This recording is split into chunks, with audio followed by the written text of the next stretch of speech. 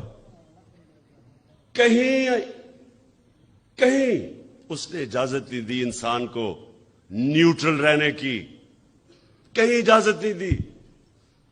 اور ارشد شریف وہ آدمی تھا جو سچ پہ کھڑا ہو جاتا تھا، پاکستان کے انٹرسٹ کے لیے کھڑا ہو جاتا تھا۔ میرے سے کئی دفعہ اس نے میرے اتنی تنقید کی میری، جب وہ سمجھتا تھا کہ میں غلط کر رہا ہوں۔ کسی مافیا کو نہیں بخشتا تھا۔ اپنے پروگرام میں بار بار یہ جو 2 لٹیرے خاندان جنہوں نے ملک کو 30 سال سے لوٹا ہے، ہر پروگرام میں ان کو ننگا کرتا تھا، ثبوت کے ساتھ۔ دھمکیاں ملتی تھی، پیسے کی آفر ملتی تھی، لیکن نہ اس کو کوئی خرید سکتا تھا، نہ ڈرا سکتا تھا۔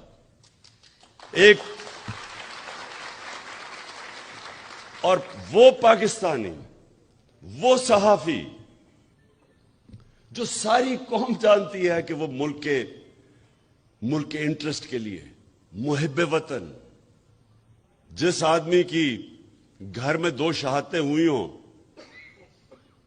جس طرح وہ پاکستانی فوج کے ساتھ کھڑا ہوتا تھا، جا کے ان کے کئی پروگرامز کرتا تھا ان کے لیے.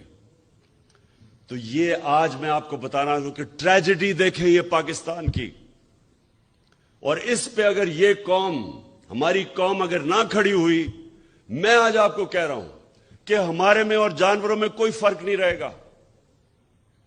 انسانی معاشرہ اور جانوروں کا معاشرہ کیا ہے؟ جانوروں کا معاشرہ کیا ہے؟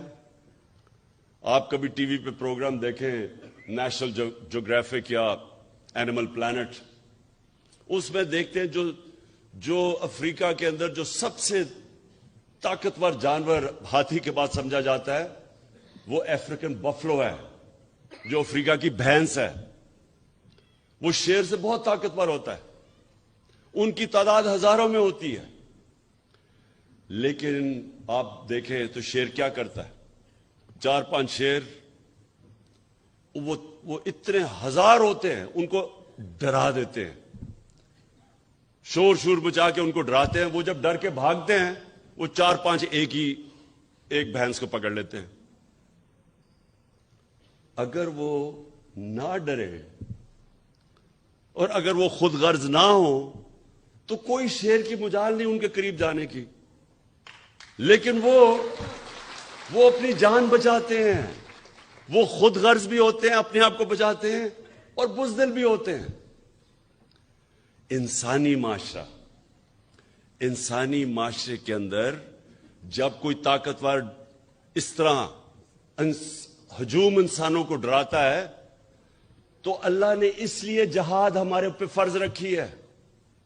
جہاد فرض ہے مسلمانوں پہ. کیوں؟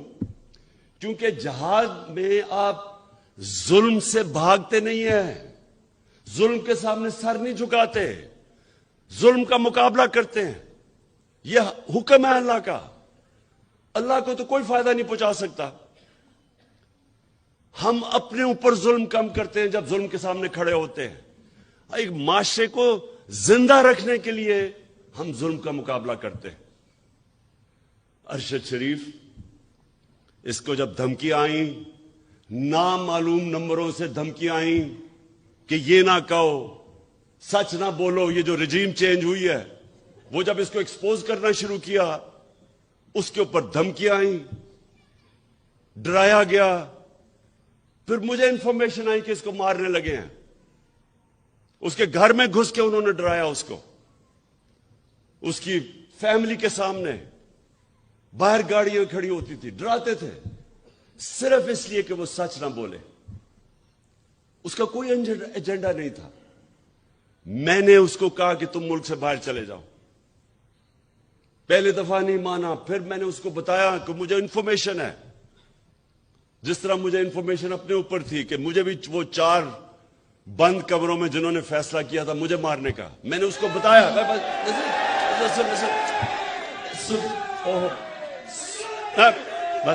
بس دیکھیں، تو وہ جب ملک چھوڑ کے گیا، اس کا ویزا ختم ہونے لگا تھا دبئی کا. یہ واپس بلا رہے تھے اس کو. کوئی اس لیے نہیں کہ کوئی جرم کیا ہے اس نے، اس لیے کہ وہ سچ نہ بولے. اس کو واپس بلا رہے تھے، اور وہی کرنا تھا اس سے جو انہوں نے اعظم سواتی کو بند کمرے کے اندر ننگا کر کے اس کے اوپر تشدد کیا. شہباز گل سے کیا انہوں نے. جمیل فاروقی، ایک رپورٹر جرنلسٹ، اس کو انہوں نے کیا. سینئر صحافی، وہ ملک چھوڑ کے بھاگ گیا، صابر شاکر، اس کو دھمکیاں دی. یہ وہ لوگ ہیں. ایاز امیر، اس قوم اس کو 30 سال سے جانتی ہے، ریسپیکٹڈ جرنلسٹ. ان کے پیچھے پڑ گئے کہ کسی طرح ڈرا کے ان کو دھمکائیں اور خوف زدہ کریں. اور کوئی شرم نہیں ان کو کہ وہ لوگ جو قوم ان کے کریڈینشلز ان کو اتنی دیر سے جانتی ہے کہ ہمیشہ یہ ملک کے انٹرسٹ کے لیے کھڑے ہوئے ہیں، ان لوگوں کو چنا جن کا ضمیر کا سودا نہیں ہوتا تھا. جن کے ضمیر کے سودے ہوئے وہ تو سب آج آپ ٹی وی کے اوپر دیکھیں, سارے گن گا رہے ہیں ان لوگوں کے جو 30 سال سے سرٹیفائڈ چور اوپر بیٹھ گئے, آ کے اپنے کرپشن کے کیسز ختم کر کے ملک کو تباہی کی طرف لے گئے. ان کے خلاف کوئی بات کرے, یہ سارے نامعلوم افراد آ کے ڈراتے ہیں, دھمکاتے ہیں. تو میں آج ارشد شریف, اور دیکھیں ہم ایسے ہر کسی کو شہید کہہ دیتے ہیں, ہر کوئی شہید نہیں ہے. میری نظر میں شہید وہ ہے جو پتہ ہوتے ہوئے کہ میری جان خطرے میں ہے, وہ جب اپنے ملک کی حفاظت کرتا ہے بارڈرز پہ, وہ شہید ہوتا ہے. وہ سپاہی شہید ہوتا ہے, وہ فوجی شہید ہوتا ہے, وہ پولیس والا شہید ہوتا ہے. وہ پولیس والا جب اپنی جان خطرے میں ڈال کے اپنے ملک کی حفاظت کرتا ہے, یہ سب شہید ہے. لیکن جو کہ کہیں حادثے میں مر جائے اس کو بھی شہید کہہ دیتے ہیں, یا کسی کو قتل کر دے شہید کہہ دیتے ہیں. ارشد شریف شہید کیوں ہے؟ اس کو پتا تھا کہ اس کی جان خطرے میں, اس کو پتا تھا, اس کو بار بار وارننگز آ رہی تھی, میں نے اس کو بتایا. اس کے باوجود ایک دفعہ یہ پیچھے نہیں ہٹا, رائے حق سے پیچھے نہیں ہٹا, ڈرا نہیں. اور آخر میں یہ جو اس کو ٹارگٹ کلنگ کی گئی ہے, یہ جو مرضی لوگ کہیں, مجھے پتا ہے کہ یہ ٹارگٹ کلنگ کی گئی ہے اس کو جو مارا انہوں نے, اس کو شہید کیا. سارے صحافیوں, جتنے بھی پاکستان کے صحافی ہیں, یہ آج آپ سب کے لیے ہے کہ آج آپ چاہے ارشد شریف کے سے متفق ہو یا نہ ہو, یا آپ دوسرے کیمپ میں بیٹھے ہو اور ان چوروں کی حمایت کر رہے ہوں, یا آپ کے اوپر لفافے چلے ہوئے ہوں, ضمیر کے بیچے ہوئے ہوں آپ نے, پھر بھی میں آپ سب کو کہتا ہوں کہ یہ ہے پاکستان کا وہ صحافی جو شاید ہی میں نے اتنا دلیر, ایماندار اور محب وطن صحافی دیکھا ہو جو بالکل اپنے موقف سے پیچھے نہیں ہٹا, جان اپنی خطرے میں ڈال کے وہ کھڑا رہا رائے حق کے اوپر. اور آج ساری میری قوم کو اس کو سلام کرنا چاہیے. میں انشاءاللہ جو اپنی مارچ کرنے والا ہوں, میں آج میرا جو عزم ہے وہ کبھی بھی اتنا تکڑا نہیں تھا جتنا آج ہے, کیونکہ میں آج فیصلہ کر بیٹھا ہوں کہ ملک اب دو رائے پہ کھڑا ہے. ایک طرف یہ وہ سارے چور 30 سال سے 26 سال سے میں جن کے خلاف کرپشن کی جہاد لڑا ہوں, وہ سب اکٹھے ہیں. ان کے ساتھ میڈیا ہاؤسز جو ان کے ساتھ پیسے بنا رہے ہیں وہ اکٹھے ہیں. ان کے ساتھ نامعلوم افراد وہ ان کے ساتھ ملے ہوئے ہیں. ان کے ساتھ بیرونی سازشیں جو چاہتی ہیں کہ پاکستان ایک کمزور مقروض ملک کے رہے تاکہ وہ غلام بن سکے, وہ ان کے ساتھ ہیں. اور ساری قوم جو آج اس سے تنگ ہے, میں آج ساری قوم کو کہتا ہوں کہ آج میرے ساتھ آپ نے کھڑا نہ ہو, نہ آج آپ میرے ساتھ نکلے. جب میں نکلوں گا تو عمران خان کو تو کوئی فرق نہیں پڑنے لگا, کیونکہ اللہ نے تو اس کو سب کچھ دے چکا ہے. لیکن آپ کا مستقبل بھیڑ بکریوں والا ہونے والا ہے, جانوروں والا ہونے والا ہے.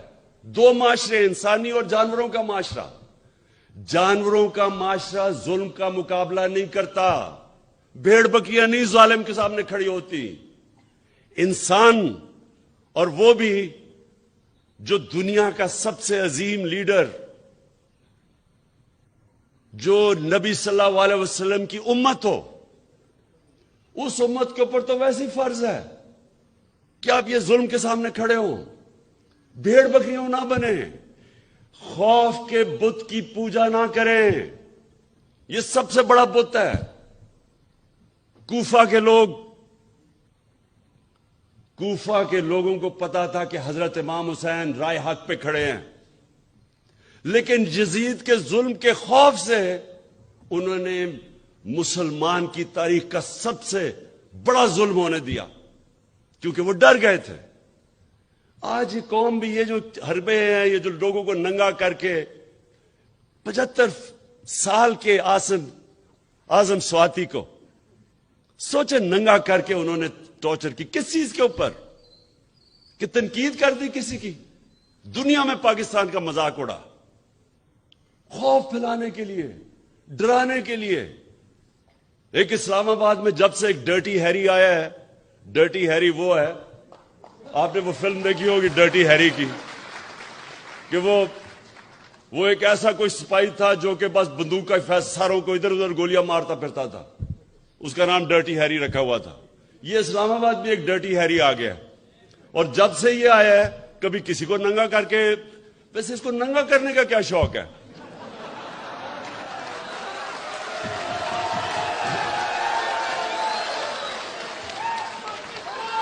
یہ بس